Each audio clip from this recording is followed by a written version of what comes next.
I have today ordered to Vietnam the Air Mobile Division and certain other forces which will raise our fighting strength from 75,000 to 125,000 men almost immediately. The Vietnam War, a Cold War-era proxy that spanned just shy of 20 years, is widely regarded as one of the most violent and unjust wars in American history. This permanent stain on American social and political consciousness was widely protested by many different organizations both within the United States and abroad. From pacifists to politicians, few were shy to speak out against the atrocities inflicted against the people of Vietnam. However, not many were willing to take action against it. There were some, however, who band together under a political consciousness and despite a lack of organization or funding, were able to enact real political change. These were the hippies, whose mantra of peace, free love, and social equality rang throughout the youth of the nation. The archetypal image of long-haired men smoking in circles or braless women dancing in the park are present in the minds of even the youngest generations, due largely in part to their presence in the media. While the hippies had saturated the culture of the 60s and 70s, they had failed to enact major social change until the late 1960s, when a radicalized group of hippies led by Abbie Hoffman and Jerry Rubin, who vowed to march against the Vietnam War outside of the Democratic National Convention, held in Chicago in 1968. This group, who gave themselves the name the Yippies, displayed a different side of the hippie, typically considered dropouts not dedicated enough to fight for real change. While the march was intended to be a peaceful demonstration, Chicago police, instructed by Mayor Richard Daley, raided the hippies' camps and brought about a violent end to the march, resulting in hundreds of reported injuries and 8 major arrests. Abbie Hoffman and Jerry Rubin, and 6 other radical anti-war protesters, including Black Panther co-founder Bobby Seale, were charged with inciting a riot, along with countless other minor charges, and were eventually tried a year later.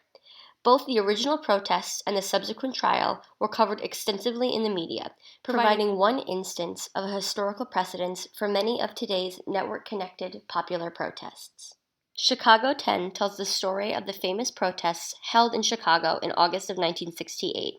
From the planning of the demonstrations in New York to the eventual arrival of the protesters in the park for what was deemed the Festival of Life, to the trial of 8 demonstrators who were used as scapegoats to place blame for the entire operation. The film places specific emphasis on the trial, adapting court transcripts along with witness and jury interviews to prompt the viewer towards a more complete understanding of the events.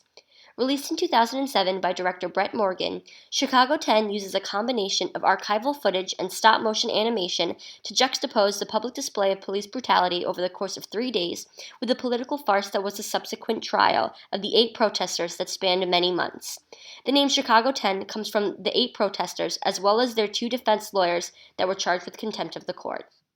Morgan's choice in creating a docudrama aligned the viewer with the plight of the Yippies, whose aim as a non-hierarchical, non-violent radical group was to expose the current system as an organized political theater, which valued showmanship and asserting a point over actual substantiated change.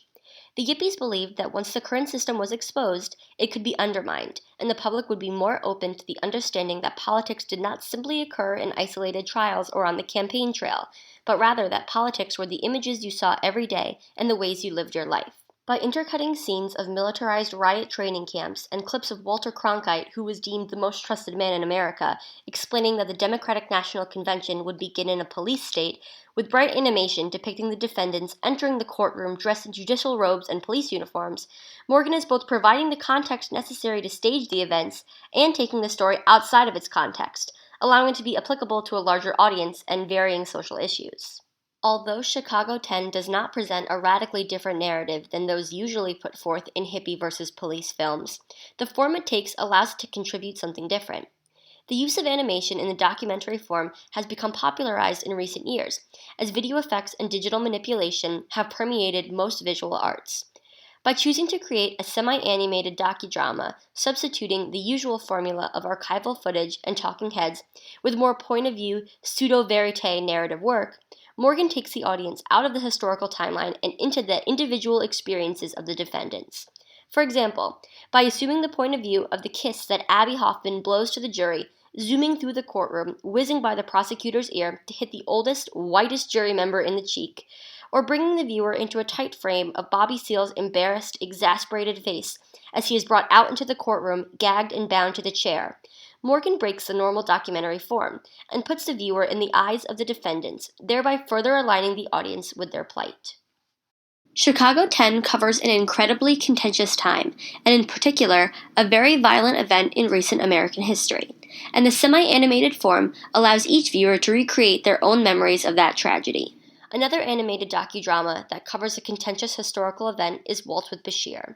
Directed by and starring Israeli filmmaker Ari Folman, Waltz with Bashir follows the filmmaker's journey into his own past, as he interviews his friends, family, and colleagues in an attempt to uncover his own memories surrounding his time fighting in the war in Lebanon in 1982. Like Chicago 10, Waltz with Bashir uses the animated documentary form as a means to remove the severity of the events in question, as well as distancing the action of the true horrors of the period, in the hopes of creating a space to discuss contended issues such as militarized police brutality, mismanaged political systems, and perpetrators' guilt. Chicago 10 rarely shows archival footage of police aggression, choosing to substitute news coverage of protesters' heads being beaten with bully clubs for stop-motion animated reenactments, only bringing the viewer back into the actual events after the violence, with images of bodies being carried away by comrades and blood in the streets.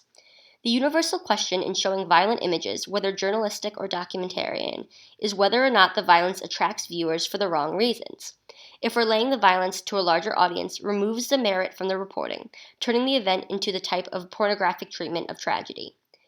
The choice to use animation removes the pure shock value of the recorded events, as well as diminishes the archetypal image of a hippie, think long hair, bell-bottoms, and a peace necklace, from the viewer's mind, allowing their struggles and persistence against failing democratic systems and unjustified police brutality to translate into a larger audience, transcending the period of the 1960s. The violence that occurred at the Democratic National Convention in 1968 had a major impact on the nonviolent anti-war movement in America. These events marked the first time that the hippies were radicalized into action, and the brutality they faced in Chicago and the media coverage it garnered both made hippies more committed to their beliefs, as well as increased popular sympathy towards their goal of ending the war in Vietnam. In an interview with the New York Daily News, Brett Morgan stated that he, quote, wanted to hopefully inspire this generation, or at least show them an example of young people who were so committed to their cause that they were willing to go into an ambush to get their point across. Chicago 10 was released in 2007, and since then, there has been a major increase in popular activism, due largely in part to developments in technology and the rise of more liberal news sources committed to empowering citizens.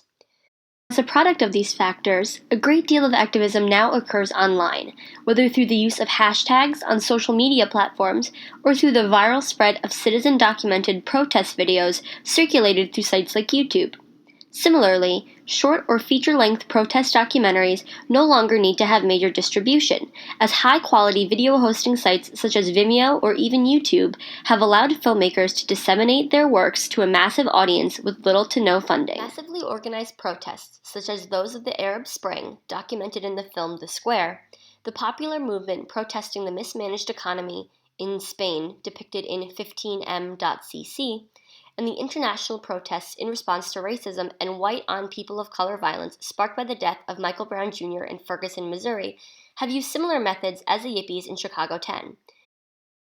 Each movement rallied disparate groups of individuals in a populist, non-hierarchical manner to protest unjust governments and persevered in the face of true danger towards their goals. While I cannot make the claim that films such as Chicago 10 are to be credited for any of these actions, it is important to note that the aim of the film, to rally individuals to fight for their beliefs, has in fact come to pass.